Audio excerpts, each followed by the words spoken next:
There is Mm-hmm. one energy. Now, ancient wisdom has been teaching this for eons. Spirituality has been teaching the truth of oneness for eons.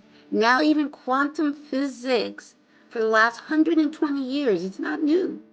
For the last 120 years, quantum physics has been teaching us it's just one. There's one energy in the entire universe. Now,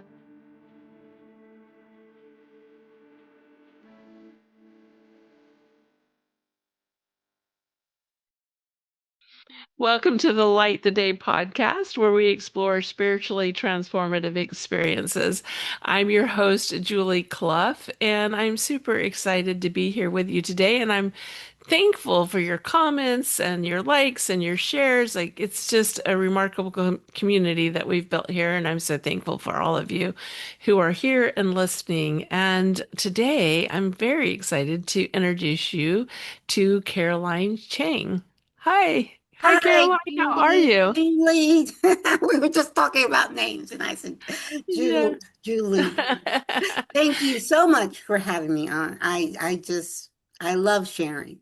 Yeah, I'm super excited to hear more about your story because we just recorded on your podcast and Right. now we're recording on my podcast. So we're Yes. going to like share the links for Yes. the other one and so that you can hear you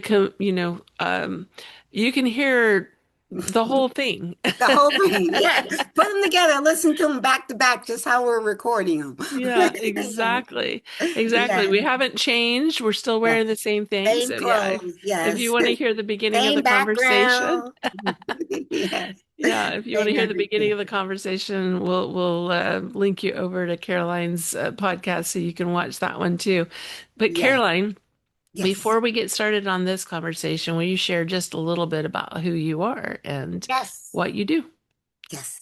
Okay. My name is Caroline Chang. I'm host and producer of Awake to Oneness Radio. I also have a series on BitChute and Rumble called Truth is Truth. I launched that about 2 years ago, but I launched my podcast Awake to Oneness Radio in March of 2015.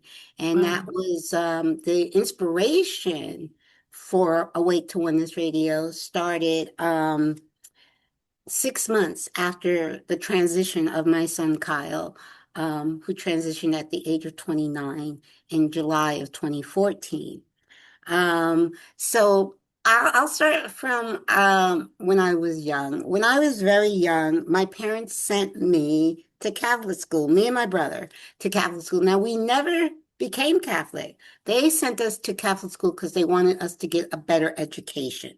So Okay. in Catholic school, you have religion as a subject. So you have religion every day. You got to go to Mass on Sunday. The thing I didn't mind about Catholic Mass, and it was only 30 minutes. You're in and out. So I didn't mind. I didn't mind it. And you did the same thing. It's like, okay, you remember, okay. And then it's over with quickly. But Wow. I remember in religion class in kindergarten, um, I was sitting like somewhere towards the back, and I was always the short kid, so I don't know why I was in the back. I was sitting somewhere in the back of the classroom, and the priest back then, because this is the 60s, where only priests would teach religion, no nuns. Okay. So the priest was teaching religion class, and my inner guidance, higher self, Holy Spirit, whatever you want to call it, we all have that inner voice. My Mm-hmm. inner voice, which I always paid attention to from very young, but my inner voice was saying to me, what he's teaching you is incorrect. He's Mm. saying that now. I couldn't raise my hand. It's like, oh, Mr. Priest, my inner being is telling me what you're teaching me is not correct. But so my father was the type of children are to be seen and not heard. Mm. So I learned very young. Okay, whatever my inner guidance is telling me, put a lid on it. Okay, Yeah. I learned that at a very young age.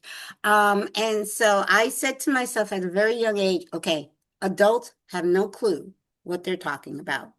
But Mm. as I grow up, I am going to discover, I am going to learn truth because what I was learning from religion, what I was learning from society in general was not resonating with my heart and soul at a very young age. But I'm a kid. I'm a little child. I couldn't say anything. I could just observe.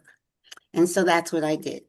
And like I said, as I got older, I would say in the 80s, um, and I remember in the 80s, I started reading metaphysical books. I started reading anything I could get. And it wasn't that much in the 80s, but one of the okay, because I had a crush in when I was a teenager. I had a crush on a boy, and his one of the books he was interested in was Think and Grow Rich. Oh Okay, yeah. because he Yeah. was interested in making money. Okay, so he's like, "Oh, you got to read this book." And I'm thinking, "Ah, he's so cute. Yeah, I'll read it." So I Yeah. was a teenager. I read, but the thing about that book, I had no interest in the money part of it. What interested me was the concept that your thoughts create your reality. I'd never heard that before. Yeah, thoughts create things. Yeah, the Yeah, whole concept behind yeah. that book, like we think of it, Think and Grow Rich, is like, but really, that's more of a title. It's more, Mhm. it almost feels like it was a gimmick to get people to read the book. Right, exactly, exactly, exactly, exactly. But when I, like I said, when I read the book, it just like, what? My thoughts are creating my reality? So that really, that whole concept of your thoughts creating your reality really resonated with me. So Hmm. I read many, lots of books through the 80s, anything I could find really through the 80s. And come to the 90s, I know there was part of me. Now, I got very active in church when I moved here. I live in the Poconos. I was a young divorcee at the time. My children were young. I found my dream home, bought my dream home when I was 29 years old, and it was just me and my kids. I was new to this community in 91, and I wanted to you know, meet people. And for me, the best place to meet people was church.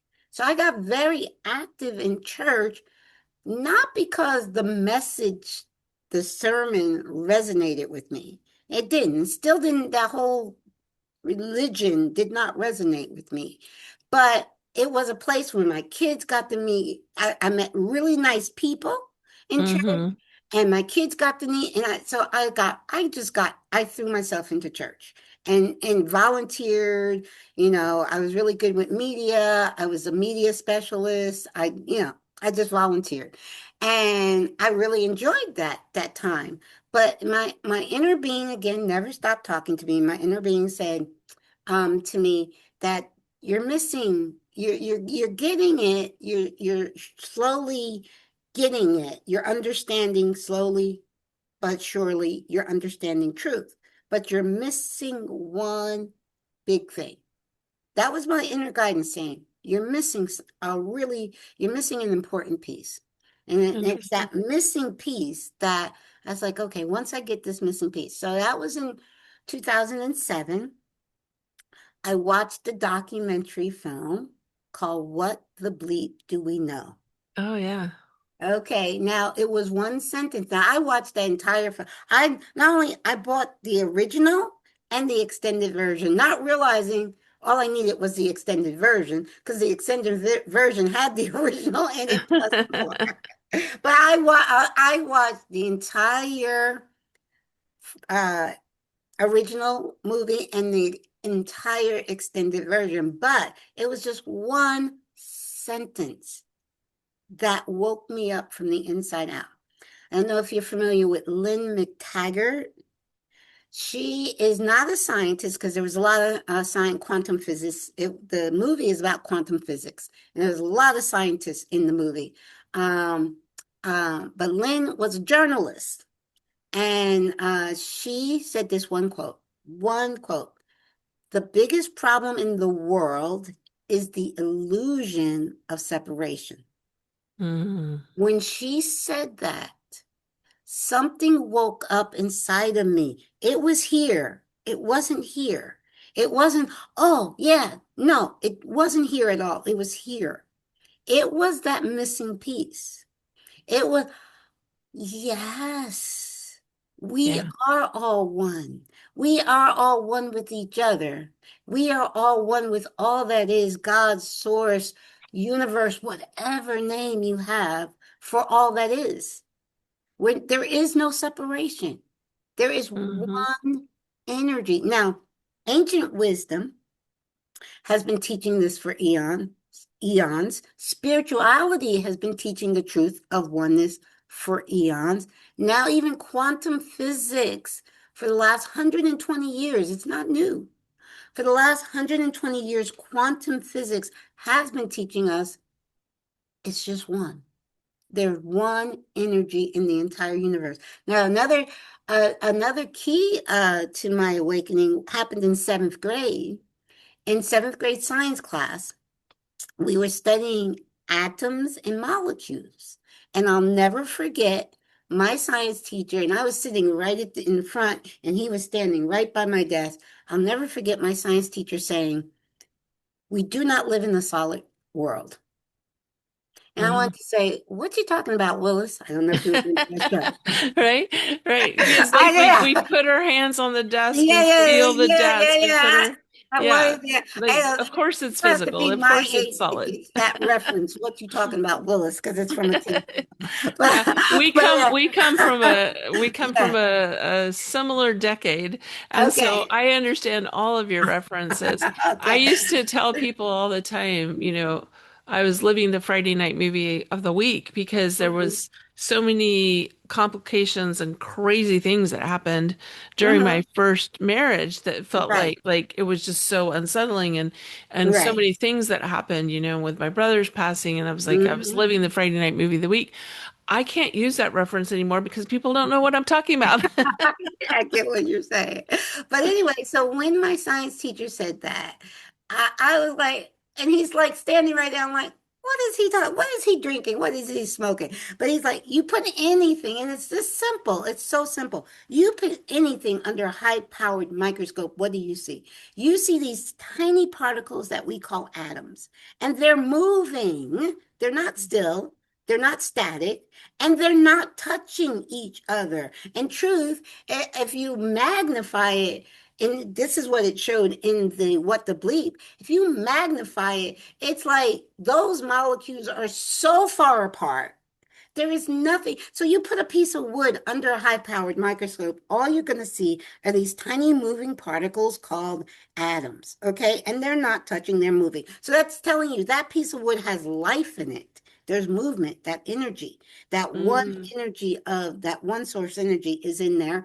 And it's not solid. It's not those molecules are not touching. So we don't, then I got it. I'm like, oh, and that stuck with me. That might be the only thing I remember from seventh grade. you So know, it, that we're not living in a solid universe. Yeah. what it feels like is like almost that experience in seventh grade seeded your Hmm. soul. And then when you watched What the Bleep, you Yes, know, yes. it was like, oh, like Oh, it's like yeah. this was seeded and now we're Yes, going to grow yes, yes, this yes. awareness. But the one, because my higher self had already told me, Caroline, you're getting there. You're getting there. You're missing one very important piece. And that one piece was oneness. That Mm, one piece was that separation is an illusion. Just like we feel we're living in a solid world, which we're not. It's an illusion because nothing is solid, and it's a the sep. And when she said the biggest problem in the world today is the illusion of separation, that right there, us thinking we're separate causes every single problem that humanity has.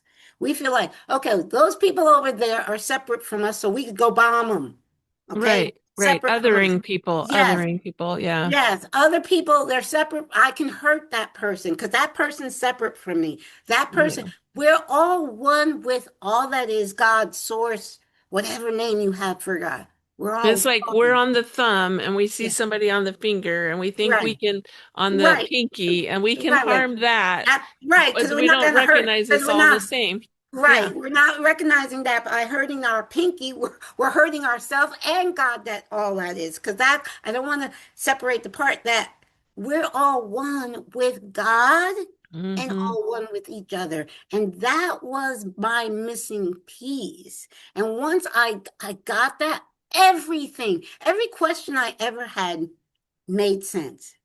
Everything made sense to me from that one knowing. Again, we in our last conversation, we used the word knowing a lot. Okay, Yes. to me, the difference between a belief and a knowing. A Hmm. belief comes from the head, and a belief can change, meaning you can get new information about something today, and it changes the belief you had about that something yesterday. Okay, that comes from the head. A knowing comes from the heart and soul, and it never changes. Hmm. So it became a knowing, wait a second, that is so true because this humanity lives from the perspective of separation. That is causing every single problem we have.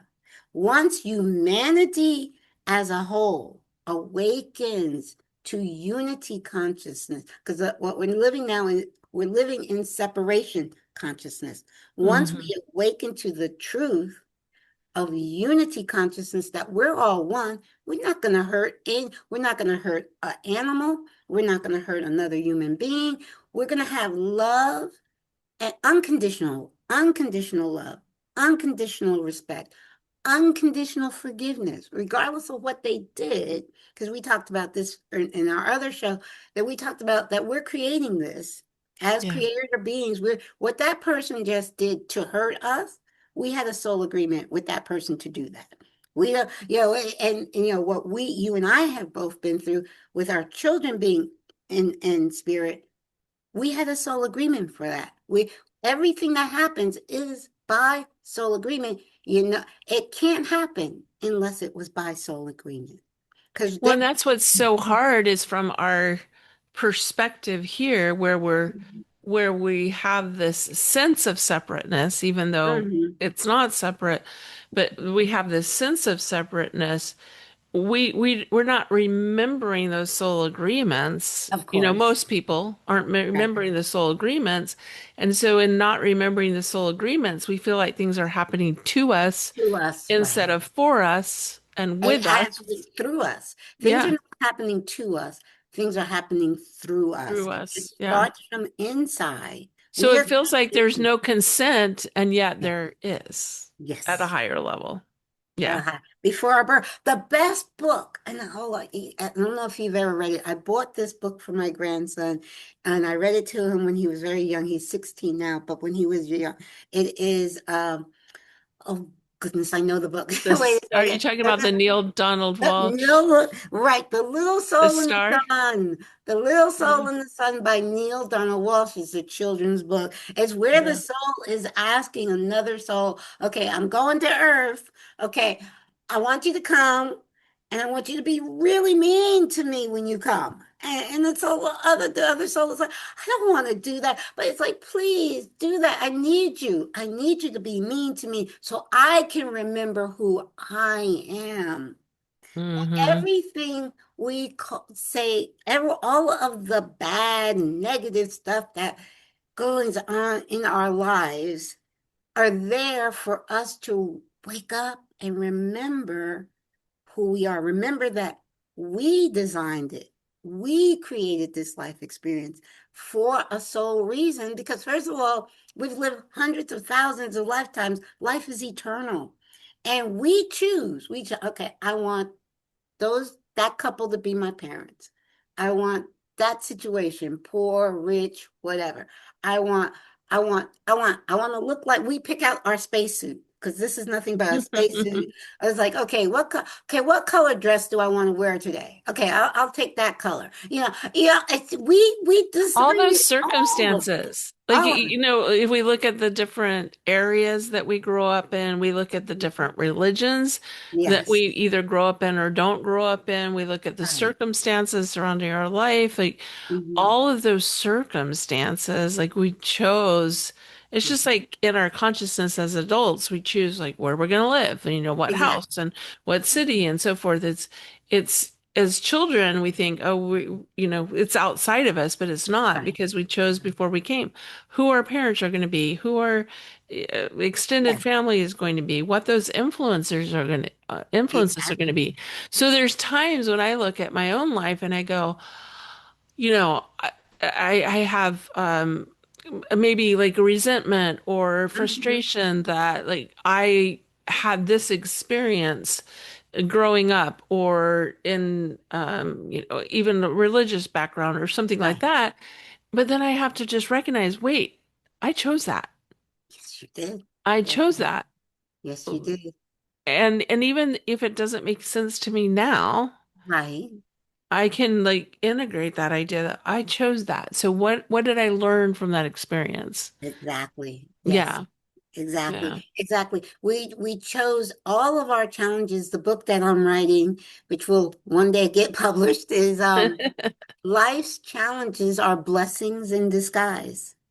And then the subtitle will be Own Your Dream of Your Creation. Own your dream. This is a dream. All this is a dream. And the crazy thing that really got me with what to believe is science has proven this. Like I said, Right. ancient wisdom has been teaching it for eons. Spirituality has been teaching it for eons. But now even quantum physics, everything we're talking about, quantum physics has proven scientifically over 120 years ago. This should be common knowledge by now. But the only Hmm. reason it's not is because it's deliberately being suppressed. But it's really, it has been proven scientifically there is one source energy, and it's the same energy vibrating at different frequency. And what we call evil or good is really bad or good, evil or good, whatever that, all that is the same frequency at a lower, denser frequency. And what we call hate and fear is a low, very low, dense frequency. What we call love and light is at a very high frequency. And we also have proven scientifically that high frequency is much more powerful than low frequency. You just Hmm. need a little bit of light to shine through all the darkness. A great example of that. Imagine if you're in a humongous stadium that's pitch black, that you can't see anything. It's pitch black, but somebody way across the stadium lights a little candle. You can see that little light from anywhere in the stadium because that light is so much more powerful than the darkness. That's So beautiful. Yes. it's so important for us to keep our frequency high, regardless of what is happening in the outer realm, because Hmm. we can control what's happening in our outer experience from our inner frequency, our Yeah. inner vibration. Yeah. So you had this awakening, Yes. but then how did that, because the way that I look at an awakening and I have felt like I've had this spiritual connection my whole life, but it has Mm-hmm. just shifted and changed over the years. And Mm-hmm. after my children's passing, I felt, like I've said before, I feel like I died the day that they died in so many ways. Like who Mm-hmm. I was before was no longer. But then 3 years later, in my healing progress and my healing Mm-hmm. process, I awakened, but Right. I've had so many more experiences since then. Right.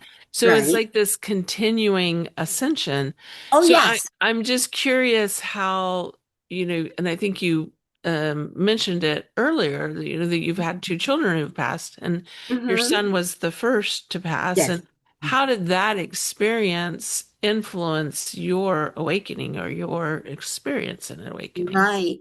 Well, okay. Well, like I said, in 2007, I at that time was very, very active in church, meaning, okay, yeah, the sermons to me is like, okay, yeah, whatever. I was, But yeah, there's but, nuggets but, even but within the right. even within it. There's Even these in the nuggets, sermon, in right? some of the sermon, and I was like, I'd listen to the sermons because I was so active. I had to, when the pastor was quoting scripture, I had to have the scripture up on the screen. I was the Mm, multimedia specialist. Yeah, so I had the images and the scripture. So I got the sermon before anybody else. I got it Saturday night or Friday night. I would get his sermon and have to put it in PowerPoint. Okay, so but and some of it resonated. It's like, yeah, that yeah, sounds, and some of it, nah, no, that's totally exactly. off. But I like I said, I enjoyed the volunteering work I did. I enjoyed it.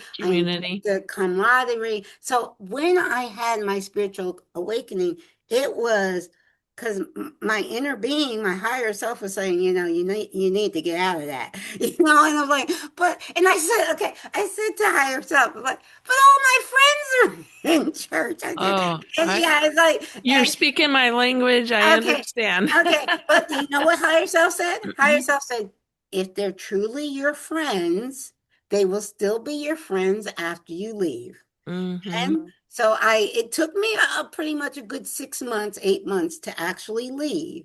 And when I left, matter of fact, one of my best friends who was the music director at the church, um, he said to me when I launched my podcast, Awake to Oneness Radio, before I did the first show, and I told him I was having a channel. I was lining up guests, and my third guest was going to be a channel. She was a blind channel. I forget her name. I don't think she's still living. But anyway, and she started channeling when she went blind. But when I mentioned that to him, he's like, I'm done with you. That was Wow. exactly what he said. He was my closest friend. We would talk every day on the phone. But when I told him I was having a channel as a guest, he's like, I'm done. Because even though he was working in a Christian church, he was Seventh-day Adventist, which actually he worshiped on Saturday, which is the Sabbath. He worshiped on Saturday and he worked on Sunday. Okay. Wow. Yeah. Yeah, he said, and I mean, we still, because we still live in the same small community, we still engage every now and then. We see each other, and we'll say, he's not cold to me, but It just he, shifts and changes. oh, I mean, he Yeah. dropped me like a hot potato. None of the quote unquote. I mean, I was everybody's friend when I was doing all that volunteer work for the church, Right. but when I left the church, I had no friends, none. Yeah. So higher self said, if they're truly your friends, they'll still be your friends. Higher self was correct. They weren't truly my friends, which is Mm-hmm. okay. I have nothing but love for them. I have nothing Yeah. but love for them. So Yeah. that was number one, is my process of leaving the church, because like I was very heavily involved volunteering.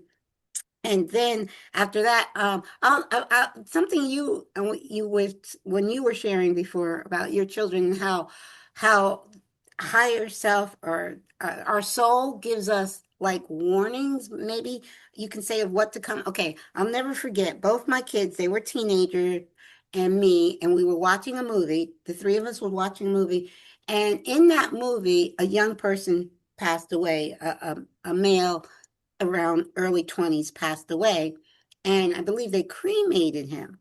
And my son, he's like 15 years old. He turns to me and says, Ma, I don't want to be cremated.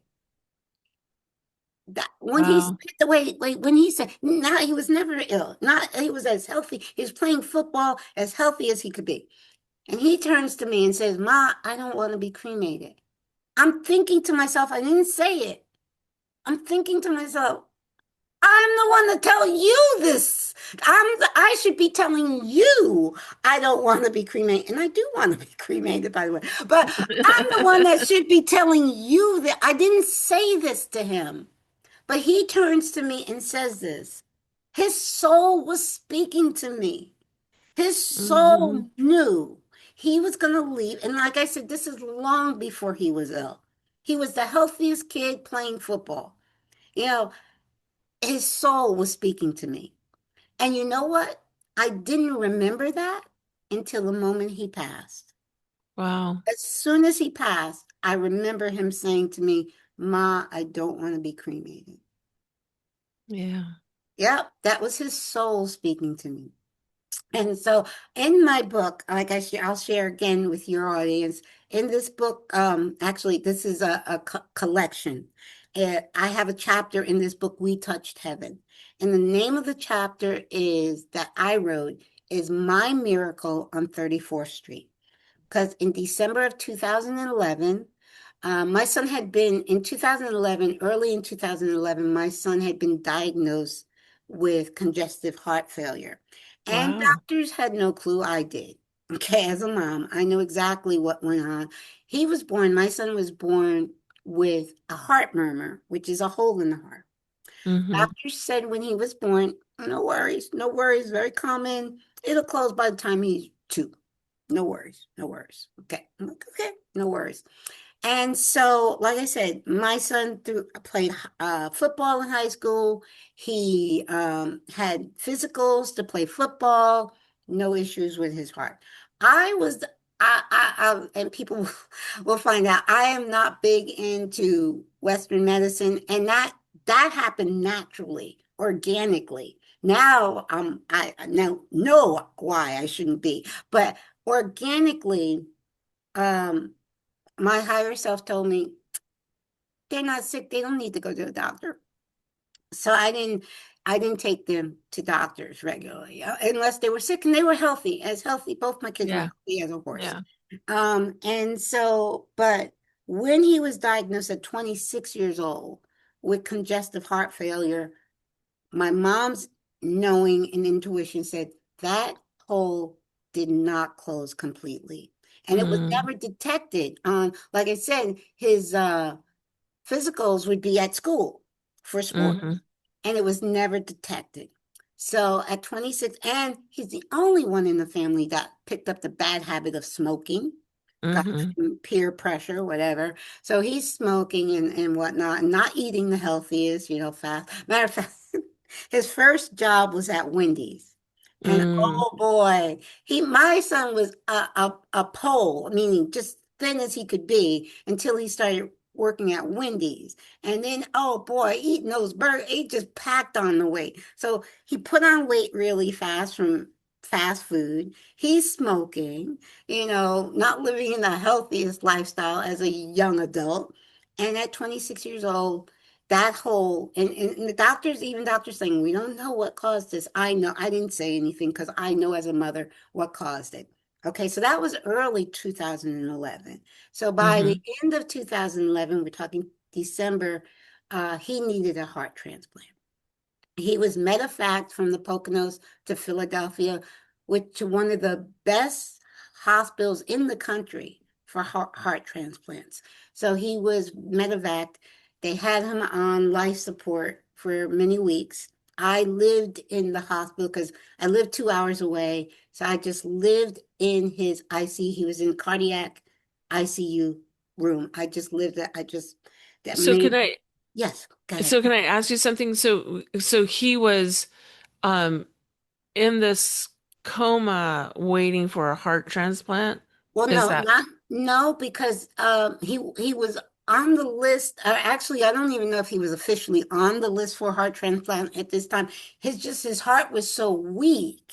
okay? That's why they medevaced him from Pocono Medical to Philadelphia, where they have the best one of top 10 cardiac units in the country is in Okay. Philadelphia. That's why they medevaced him there.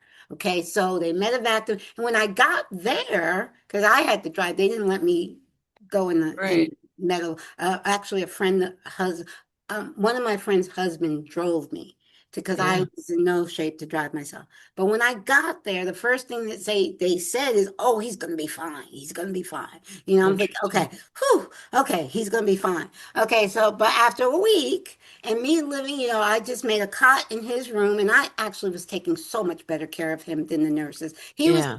because his heart was so weak, they had him sedated. So he's on Okay. ice. Okay. He's on life support the whole time he's there. But I was there and I was taking way better care of him than the nurses. But anyway, so they come to after a week of him, or a week or 2 weeks of him being there, they asked me to come out of the room and take me to a small waiting room off to the side because they know even if a patient's on life support, that patient can still hear what's Here, going on. right. So Yeah. they took me out to ask me, could they take him off life support? So now, okay, when I first got there, oh, he's going to be fine. Oh, now, no, he's not going to make it. Can we take him off life support? That went, within, Wow. with less than 2 weeks, they went from, oh, he's going to be fine. Oh, he's not going to make it.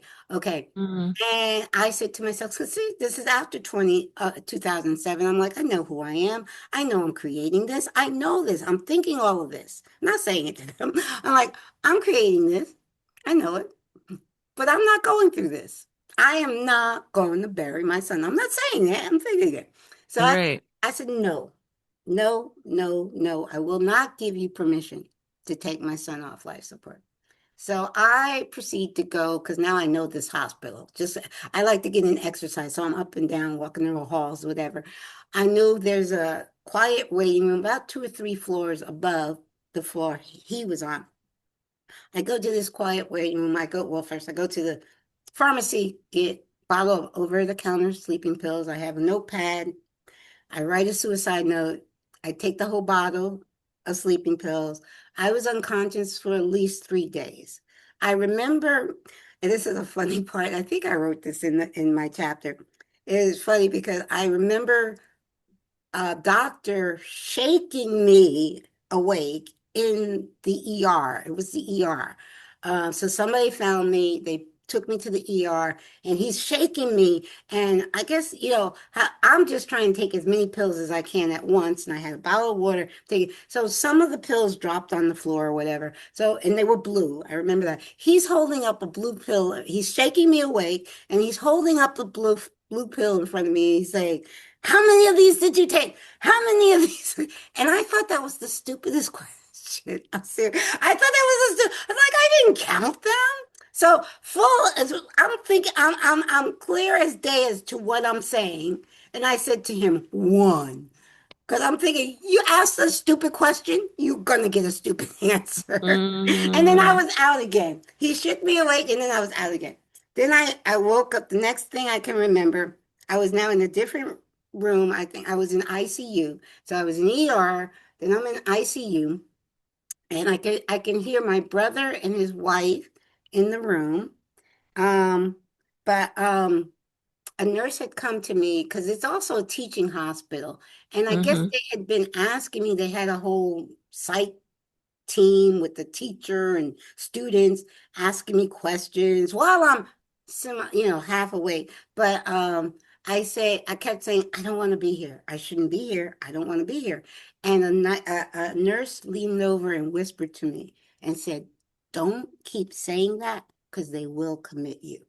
And I heeded hmm her warning. So I stopped saying that.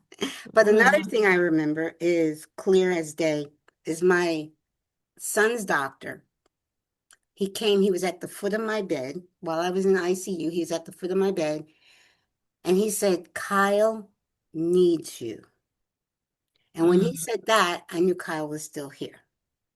So, hmm and so then they transferred me from when I guess my vital signs were better, they transferred me from the intensive care to a regular room on the top floor. hmm hmm Yeah, under 24-hour suicide watch. So there was an aide in my room at all times. And even if it was a male aide and I had to go to the bathroom, I have to take a shower, the door had to be open. So while I'm on 24-hour suicide watch, after they transferred me, after my vital signs were good enough and they transferred me to a regular room, they allowed me to visit with Kyle. He's still on life support because now as far as next of kin, um, authorization went to my daughter, and my daughter did not give permission to take my son off life support. So I didn't give permission. My daughter didn't give permission to take Kyle off life support. So he's still on life hmm support. And so they allowed me to visit with him for about an hour each day. a supervised visit. And that went on for about a week. And the last time I had a supervised visit with him, I leaned over to him and I whispered in his ear. I said, Kyle, please get better so we can both go home. Okay. Mm, That night, that was December. Okay, this, well, like I said, this went on for a week because it was December 7th when I tried to kill myself. It was December 14th when I whispered in his ear, Kyle, please get better so we could both go home. That night, Kyle pulled himself off life, and he's in a semi-sedated state. You can't be on life support and be conscious. You're sedated. In a sedated state, he pulled out the ventilator. He pulled out the feeding tube, and his vital signs were perfect.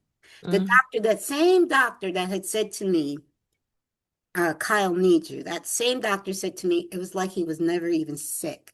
It was a true wow. medical miracle. Wow. He knew, he knew, his soul knew, I needed to stay here. It wasn't my time. It was his time, but we have different exit points. And I Mm-hmm. believe it's a three from whatever day a soul exits. It could be either 3 years before that or 3 years after that. We have a window of time. Mm-hmm. And so he pulled himself off life support because he's like, she's not ready. She's got to stay here. She has a mission and she's not ready. If I leave now, she's not, she may not do what she needs to do. So, okay. So it was a true man. And when I got him, so I brought him home December 30th, 2011. And when I got him home, I didn't know what's going to happen the next day. I mean, he still has a weak heart. He still needs a new heart. I didn't know Mm-hmm. what was going to happen the next day, but I said, I promised God, I said, God, thank you so much for letting me bring my son home. I was just so thankful that I was able to bring him home. We rang in the new year together the next day, and I was just so thankful to have him home. I said, I will never, ever, ever stop thanking you. And Mm-hmm. I have not broken that promise. So 2.5 years later, he was not medevac this time, but he was by ambulance. I don't think they officially ever put him on. I know they didn't officially ever put him on a heart transplant list. Mm, He was interesting. being medevac, I mean, not medevac, he was being hospital, I mean, by ambulance, they took him to the same hospital in Philadelphia, not medevac this time. He wasn't on, there was a bridge surgery that they were going to do to get him to transplant. That's what they said. And the bridge surgery they did, and they said it went textbook. It went fine. And about a week after that bridge surgery, he had an aneurysm from Mm, that burst in his head. And that is actually what caused his passing, was that aneurysm.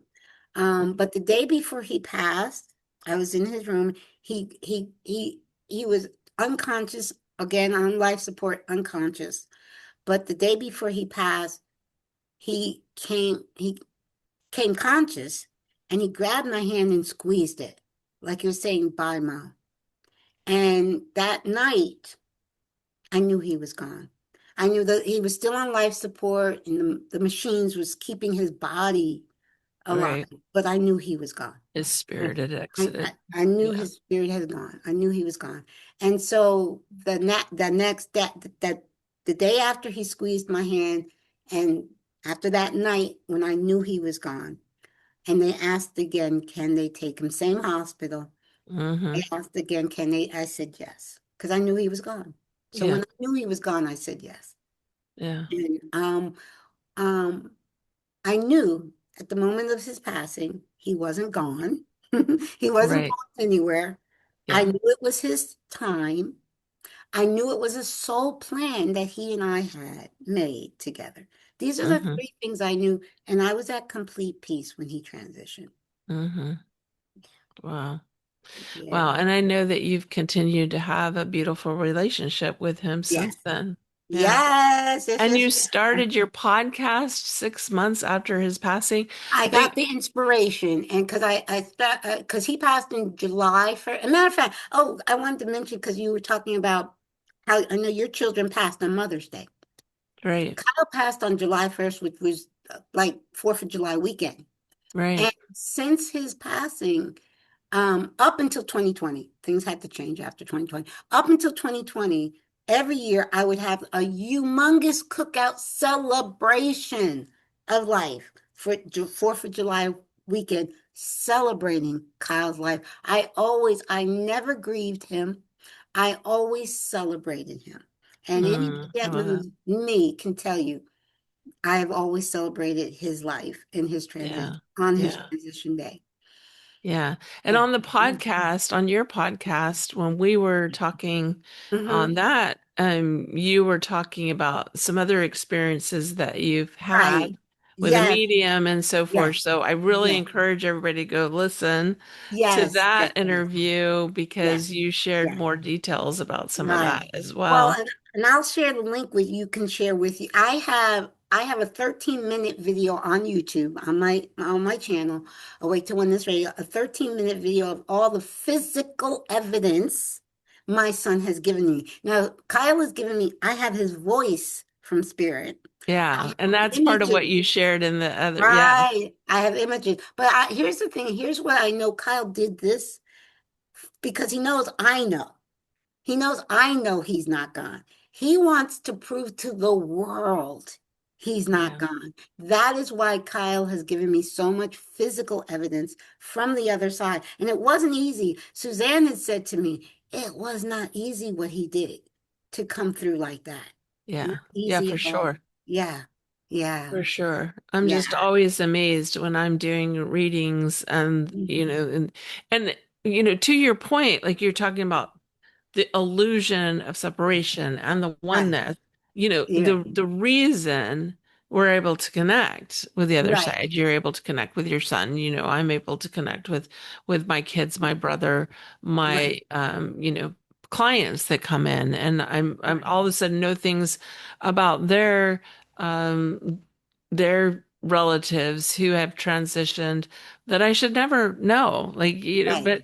but it's because of oneness. It's Yes. because we're connecting with the field. We're connecting Yes. with all that is because all that is part of us. We're living in a hologram. Yes. And so it's fascinating when we can soften that ego side of us. Right.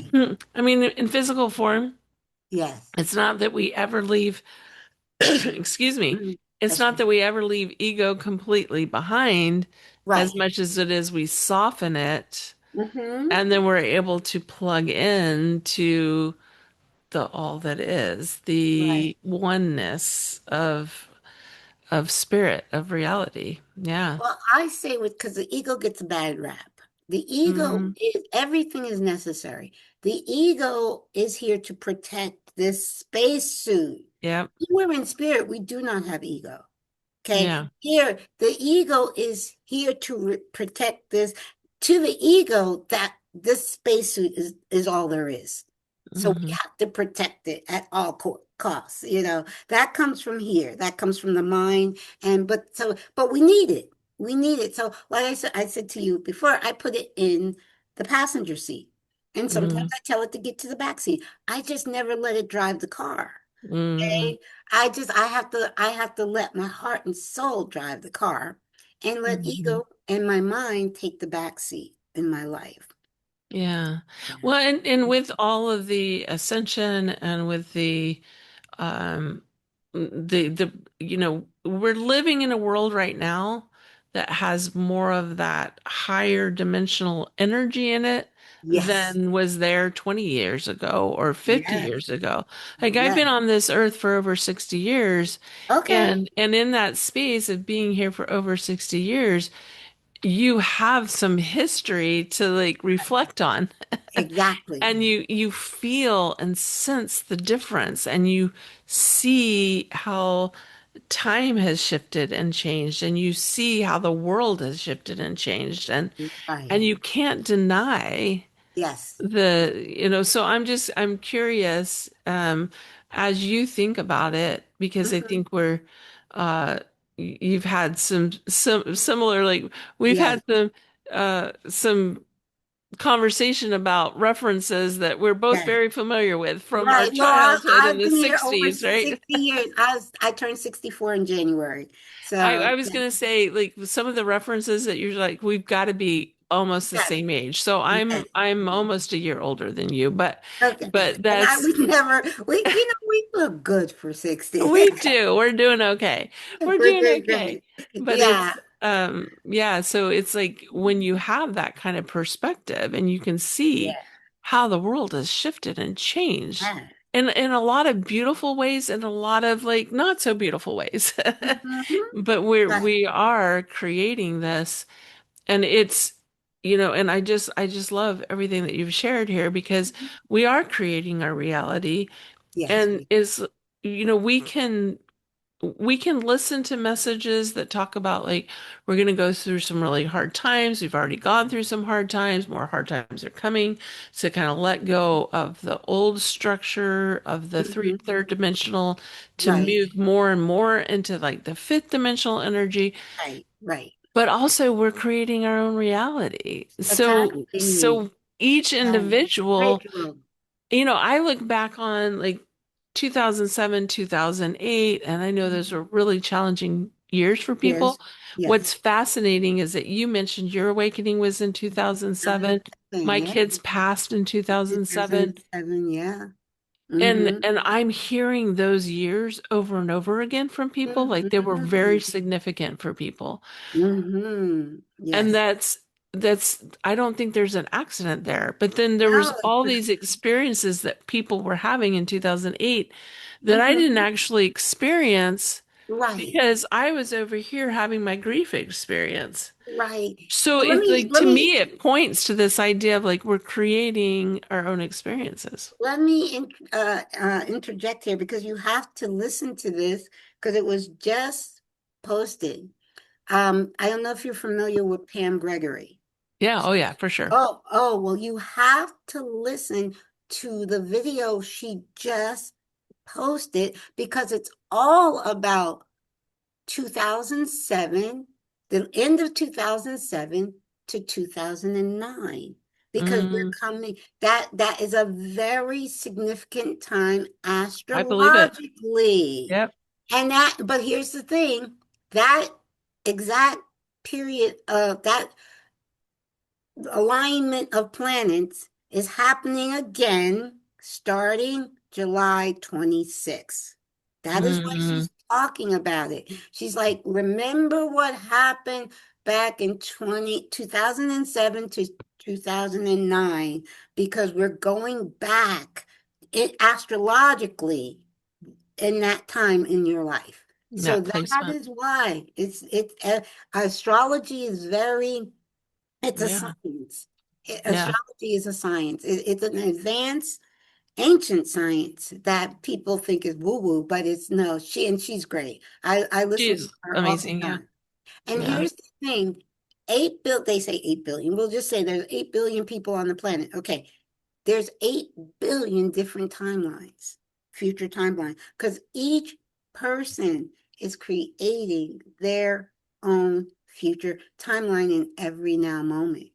So it's all about the frequency. Long as you For keep your sure. frequency up here, you're gonna be creating the next moment comes from the frequency you're holding now, which I call the eternal now. All there is the now. That has been proven scientifically. What's his name? The physicist Well, that, Albert Einstein. yeah, but not the one that recently passed. The guy that was in the wheelchair. He Oh, Stephen Hawkins. Yes, he proved scientifically, I don't know how, because I'm not a scientist. He proved scientifically that the now is all there is, because what we call the past is still, I forget how, I can't even explain it but he proved it It does kind of scientifically. hurt our brain a little Yeah, bit, it doesn't does. Yeah. it? I'm like, how the heck? But he did. Because He our proved it. ego is like, wait a Yeah, second. yeah. But time is unreal. Time and science has proven time is unreal. All there is the eternal now. And in every now moment, we're creating the next now moment Yeah. from our core frequency, from our Well, and what I've come to understand, as like I was even going to mention, oh, hmm I think it's been almost 3 years ago. Maybe it's been 2 years ago. hmm I received this channeled message from the Council of Wisdom, which is the angelic collective that I channel. hmm And they were talking about all of this shifting and changing that was happening in the world, and that there would be people who would step into the ascension, would step into and there'd be others that didn't. And there Right. and they just were sharing it as like information, and hmm even a message that I just received that's uh, on my channel as well, about this idea of like we don't need to be overly concerned about whether or not people are awakening or not awakening, and what different people's belief systems are versus other, because it's all like just part of the tapestry of what we're living. And Exactly. we get, our egos, our earthly self gets Right. really concerned about some of these details. Right. And it really is not part of our concern necessarily Right. what somebody else is going, how their experience is going to be. Of course, we love and care for each other, but Of course. But not here's the not being thing, this is overly concerned or judging other people's experiences. exactly kind of like I think I used the movie theater as an example. Yeah, This is really just a movie. It's just a dream of our yeah, own creation. It is important. It's an important dream. So when I say that, I don't want people to think I'm making light of it. This life experience is important, but it's not real. It yeah, is just a dream of our creation. And when we understand it, it's like watching a movie. It's like, okay, you go to a horror movie and something horrible, you're like, oh, yeah, that is real. That emotion, that feeling is real. But what just happened on the screen is not. yes, exactly. This is Yeah, this it's so is a, true. that this is not real. Yeah, And there no judgment for what a person decides. If they want to go see the horror movie, if they want to stay in the 3D matrix, have at it. I'm going to 5D high New Earth. I know that. I'm like, look, because in the end, which there is no end, but we right. all, every soul returns home at Yeah, in the internal in the eternal now, because our it's just a drop of our soul that's here in this body. right, right, The right, larger exactly. part of our soul is still in spirit. Yeah, communicating with us. Right, exactly. Yeah, I would yeah, say, leading us, guiding us. your little toe. That's Yeah, how you got your little toe in the water. That's yeah, it. yeah, Okay, the rest of you is still in spirit, our oversoul or higher selves. Right? It's just our little toe is in the water. yeah, yeah, Okay, and then so and if we understand it, the experience is not real, and the soul can never be harmed. Yes, the physical body can be harmed, but it's just like a dress being harmed. It's right, not right. you. You are not Yeah. this body. Yeah. Well, Caroline, you are delightful, and we could talk all day, Yes. forever. Like we've been talking for quite a while, and I I I feel like know. we have a That's a lot more to share, and we yes, keep finding things in common with each other. I'm like, wait a yes, second, yes, maybe we're part of the same yes. oversoul. Yes. Like I'm sure we are. We must stay in touch. I forgot where you say you're in Tennessee. I'm in Tennessee, yeah, Okay, Nashville, yeah, yeah. yeah, Nashville, okay. yeah. Country music. I'd love to go. I'd love to Country visit music. Nashville. I've never, no, I don't think, no, I've never, I love country music. Got a big old opera. What's it called? Yeah, the Yeah, Grand Old Opera. right. Oh, okay. Yeah, All yeah. right. So, Well, yeah, on the East Caroline, Coast, yes. share with us any last thoughts that you have that you want to make sure that you Yes. have been able to share, and then also like how where people can find you online, where they Yes. can connect with you and so forth. Sure, sure, sure. Okay, my last thoughts is kind of what I shared with you on our at the end of our taping on my show, which we are living in such an amazing time. Now, if you focus on the news, you're gonna the world's going crazy. I stopped watching news in 2001, and that was a directive from higher self. This is I stopped before. watching it in 2012. Okay, I okay. was Oh, delayed. oh, but wait. Oh, then that's interesting. Okay, right after 9/11. Okay, I'm making up my bed. The news is on in the background. I've never been a big news watcher ever in my life. But after 9/11, there was nothing on but news. So I Right. had the TV on, the news is on, and I'm making up my bed. My higher self, literally from inside, not outside, inside of me, yelled at me and said, turn off that news and don't ever turn it back on again. And I'm like, this is 2001 before before 2007. And I'm like, but What? why? I say it aloud because I'm in my room alone. So like, why?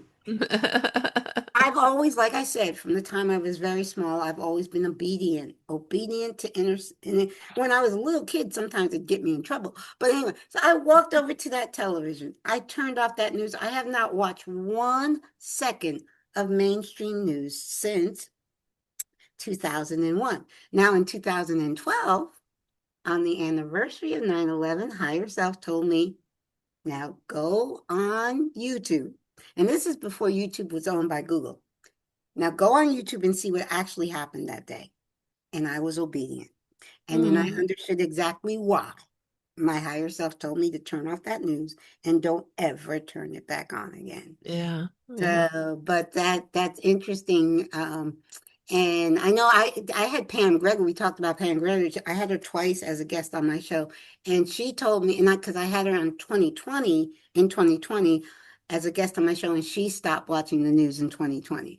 But Hmm. the important part is that we are in my higher self had said to me in March of 2020, humanity's great and I'm going to add the word consciousness. Humanity's great consciousness awakening has begun, meaning humanity is slowly but surely waking up to who we truly are as sovereign divine beings of light. That's who we truly are. We can never be separate from God. We can never be separate from each other. And we're waking up to unity consciousness, those that choose. And Right. those that choose to wake up to unity consciousness will move on to 5D New Earth. Right now, 5D New Earth is here, 3D Earth. It's 5D is right here. Okay. Yes. But it's slowly starting now. We're in the midst of this consciousness awakening because this is a year one. Numerologically, it's a year one, and it's the Chinese New Year of the Fire Horse. Fire horse. Yep. It's gonna slowly go one way, and the other way. But again, nothing but love and light to those who choose to go on, stay on that roller coaster ride of the 3D matrix a little bit longer. No problem, because there is no time. We You're all right. end Right. up back in the light. We all end up back in heaven, whatever word you have for it. We all end up back there. They just might want. I mean, some people love going on roller coasters more than others. Okay, so some people love scary movies more than others. That's all. So no judgment at all. No judgment Yeah. in your Beautiful. decision. And how you can reach me is awake, the number two, onenessradio.org. So awake, Mm, the number two, onenessradio.org. That is my website, and it has all my links to my social media. And like I said, I have a few other video. I have a YouTube channel, but I also have some Rumble channel and a BitChute channel, and all my links you can connect me. My social wonderful. media is all there on my website. Wonderful. This has been a delight to spend the afternoon with you, Caroline. You Yeah, are delightful, and I've yeah. just really But you are enjoyed. 1 hour. We're not in the same time zone. So Tennessee, okay, so you must be Western Tennessee. You- So yeah, so we're central, so we're actually in central Yes, time, right. and then you're in Eastern time. Eastern time. Great. Yeah. Okay. I Yeah. thought for some Beautiful. reason I'm bad with time zones because I thought Mhm. Tennessee was all in Eastern, but Yeah. Yeah. There's a yeah. part of Tennessee that is. I've lived in so many places. I've gotten pretty comfortable with time zones. Okay. Well, Well, I've it's been been a here. delight. Thank you I so much. Yes, I was gonna say I've been here 34 years. So I moved here when I was 29, so I was most of my life right here in the Pocono Mountains, which I love the mountains. Which is beautiful. Yeah. Wonderful. Thank you, All Caroline. right. Thank you. Love you. We have to keep in touch. We will. All right. Thank you. Bye bye for now.